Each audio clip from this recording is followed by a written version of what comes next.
ख्वाब में काला कपड़ा पहनना किसकी अलामत है? मुसीबत आने की, दौलत आने की या खुशी आने की?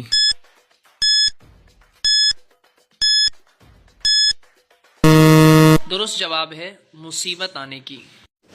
ख्वाब में सफ़ेद कपड़ा पहनना किसकी अलामत है? मुसीबत आने की, दौलत आने की या खुशी आने की?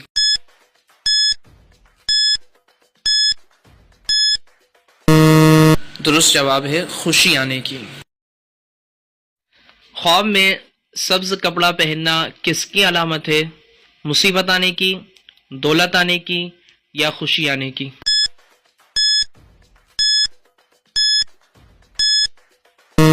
दुरुस्त जवाब है खुशी आने की।